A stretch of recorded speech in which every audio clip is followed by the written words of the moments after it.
Extra info medical অ্যাডমিশনের স্টুডেন্টদের জন্য এক্সট্রা ইনফো, ভাই আমরা কখন পড়বো, কোন সময় পড়বো, কিভাবে পড়বো, এটা নিয়ে তোমাদের আসলে জল্পনা কল্পনার কোনো শেষ নাই। এই এক্সট্রা ইনফোটা আসলে পড়ার সবচেয়ে বেস্ট টাইম আসলে কখন, তোমাদের কি মনে হয়? এটা আসলে মূল বইয়ের সাথে সাথে এক্সট্রা ইনফো পড়ে ফেলাটা কি বেটার, নাকি কোন টাইমটা আসলে পড়ে ফেলা বেটার? দেখো, আমি তোমাদেরকে একদম রিয়েলিস্টিক অ্যাপ্রোচ বলবো আর একটা আদর্শ অ্যাপ্রোচ বলবো। যে যেটা অ্যাপ্লাই করতে পারবা সে সেটাতে যাবা। দুইটা অ্যাপ্রোচ বলতেছি। একটা হচ্ছে রিয়েলিস্টিক অ্যাপ্রোচ। রিয়েলিস্টিক অ্যাপ্রোচ হচ্ছে এই অ্যাডমিশন টাইমে না, মানে আমরা পড়েই আসলে না দেখা যায় শেষ করতে পারি না। আমরা দেখা যায় আমাদের মূল বইটা, তোমাকে বলা হইলো যে কোষের গঠনের উপর তোমার পরীক্ষা আছে। এখন তুমি কোষের গঠনটা তুমি হাসান স্যারের বই পড়েই তুমি কোনো মতে শেষ করতে পারতেছো না। ধরো তোমার আগামীকাল পরীক্ষা, তুমি আজকে হাসান স্যারের বই সারা রাত সারা দিন ধরে পড়েও দেখা গেছে কোনো মতে তুমি শেষ করতে পারছো। তাহলে তোমার পক্ষে কি ভাই, আমি যদি এখন নতুন করে বলি যে এক্সট্রা ইনফো হচ্ছে তোমার পক্ষে হচ্ছে যে তুমি এখনই পড়ো, সম্ভব না। তাহলে সেটা কখন তাহলে করবা? রিয়েলিস্টিক অ্যাপ্রোচ হচ্ছে কোচিংয়ে তুমি যেখানেই পরীক্ষা দাও, অনলাইন হোক বা অফলাইন হোক, পরীক্ষার আধা ঘন্টা থেকে 1 ঘন্টা আগে তুমি এক্সট্রা ইনফো পড়বা।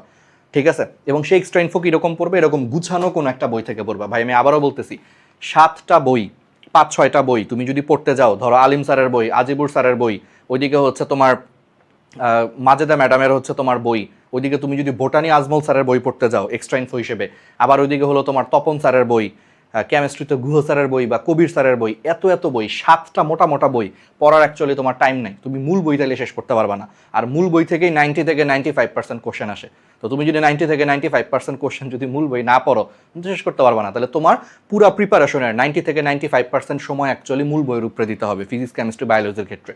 ঠিক আছে? তাহলে বাকি 5%, 5-6% সময় তুমি কি দিবে? এক্সট্রা ইনফোতে দিবা। এখন তোমার কি কাছে কি কোনো দিক থেকে মনে হয় এই 5-6% টাইম দিয়ে তুমি কোনোদিন এত মোটা মোটা তুমি তপন স্যারের বই, এত মোটা হচ্ছে কবির স্যারের বই, গুহ স্যারের বই, বইদিকে হচ্ছে বায়োলজির যে বইগুলো, আলিম স্যারের বই, মাজেদা ম্যাডামের বই বা আজিবুর স্যারের বই, এগুলো কি তুমি জীবনে আসলে মানে 5-10% সময় দিয়ে শেষ করা সম্ভব? অ্যান্সার হচ্ছে সম্ভব না। তাহলে তুমি কি করবা? আমি যেই অ্যাপ্রোচটা করতাম, যদিও ওইভাবে আসলে আমি সব সাবজেক্ট, আমি সব চ্যাপ্টার আসলে ওইভাবে এক্সট্রা ইনফো আমি পড়িও নাই, সেটা আমি আরেকটা ভিডিওতে বলবো আমার নিজের প্রিপারেশন নিয়ে। তবে এই ক্ষেত্রে পারফেক্ট টাইমটা হচ্ছে কোচিংয়ের পরীক্ষার আধা ঘন্টা বা 1 ঘন্টা আগে দেখা। তুমি সব শেষ করে ফেলছো, তুমি এর আগেই মনে করো সব শেষ করে ফেলছো, তোমার মূল বই পড়া হয়ে গেছে, কোষের গঠন পড়া হয়ে গেছে। এখন তোমার কোচিংয়ের ধরো একটু পরে পরীক্ষা, অনলাইন হোক বা অফলাইন হোক, তুমি এখন হচ্ছে পড়ো আধা ঘন্টা বা 1 ঘন্টা আগে জাস্ট এরকম একটা পাতলা বই, যেই বইয়ে হচ্ছে তোমার 5-6টা বইয়ের সকল তথ্যের শুধু যা লাগবে তাই, শুধু জরুরি সবচেয়ে গুরুত্বপূর্ণ লাইনগুলো দেওয়া আছে। এবং এরকম করে মাত্র কত 150 থেকে 200 পেজের মধ্যে গুছায় দেওয়া আছে, 150 থেকে 200 পেজ। তাহলে তুমি 6-7টা বই পড়ার বদলে মাত্র 150 থেকে 200 পেজের এক্সট্রা ইনফো পড়লেই তোমার ওই 6-7টা বইয়ের সবচেয়ে গুরুত্বপূর্ণ টপিক পড়া হয়ে যাবে। এটা তুমি আধা ঘন্টা আগে, পরীক্ষার আধা ঘন্টা আগে দেখো। কারণ তুমি খেয়াল করবা, আমরা পরীক্ষা দেওয়ার আগে আমাদের ব্রেইন সবচেয়ে বেশি কাজ করে।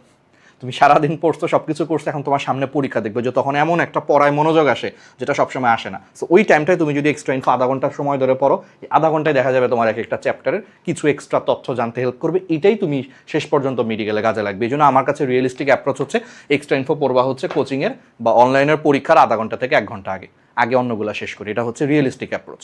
আর বাস্তব বা মানে আদর্শবাদী যদি বলি, ধরো তুমি খুব আদর্শ স্টুডেন্ট, তুমি মূল বই পড়ে ফেলছো, মূল বই পড়ার সাথে সাথে শেষ করে ফেলবা। কিন্তু এটা আসলে ম্যাক্সিমাম স্টুডেন্টদের পক্ষেই সম্ভব হয় না। আমি নিজে এটা করতে পারিনি, আমি নিজে এটা মেনটেন করতে পারিনি।